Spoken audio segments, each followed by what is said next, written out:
We're here in Paris with our former Canon Pastor from Grace Cathedral, Mary Haddad. She's also been on staff at the American Cathedral in Paris, and she's also had important positions in Beverly Hills, All Saints Beverly Hills, and at St. Bartholomew's in New York City. Yeah, so she's seen so much of the church in so many different settings and locations, but I'm really here to ask her more about just her spiritual life. And I wonder, Mary, if you can talk about just how your spiritual life has evolved over time. Like, how have you come to see life of the Spirit in a different way? That's interesting that you asked that, because my entrance to the church in a formal way 30 years ago, a lifelong Anglican, baptized, confirmed in the church in Canada, Anglican Church of Canada, and then I had an experience at an altar rail 22 years ago, 30 years ago actually, that led me into the church. So, I think sacramentally, the taking in the Eucharist became this entry into the church. But I mentioned earlier, just over coffee, that while I was at Grace Cathedral, I discovered the San Francisco Zen Center. And that was the beginning of what really became my spiritual practice, going to the Zen Center, learning how to meditate. And then leaving Grace Cathedral, going to LA, where I was interim rector at All Saints Beverly Hills, I began a yoga practice. So for me, the Spirit was connecting mind, body, and bringing it all together. Yeah. And I remember going into the San Francisco Zen Center.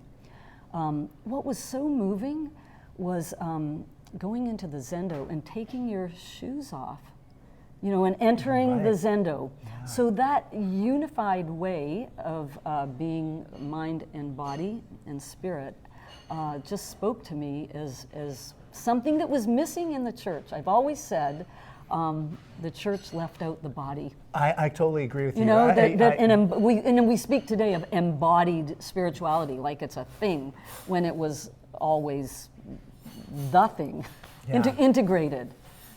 That's one of the things I most admire about your ministry, just that you are a yoga teacher and also an Episcopal priest.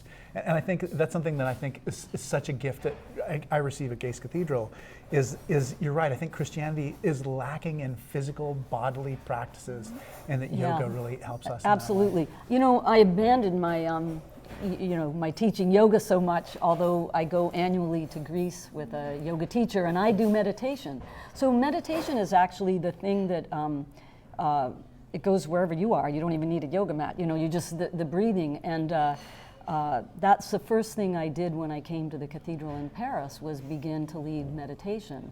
And when I left a little while ago as canon, and then I'm completely retired now as of May 31st, I've been leading meditation on Zoom for months.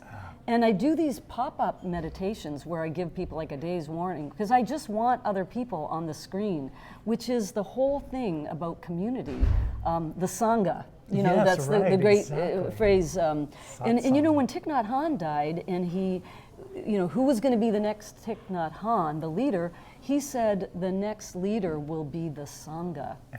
That's something to really think about, both in the context of church, how community is the leader, really, and how meditation is so hard alone, but with others, it's something that you can do much more easily with others. I went on an incredible retreat, a Vipassana meditation retreat in March.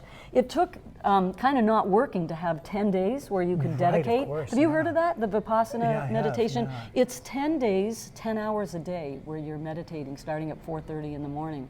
And it was extraordinary. It was maybe the hardest thing I've ever done in my life. Yes. 10 that's days. Like the ultimate meditation experience. Well, they would say, oh, that's nothing. That's, there's the 45-day. But the 10-day was a big deal to even have 10 days. Oh, so it wasn't just meditating. You had no phone, no camera, no pen, no paper, no reading. I had so many people say, oh, I couldn't do without a book or a writing. Right.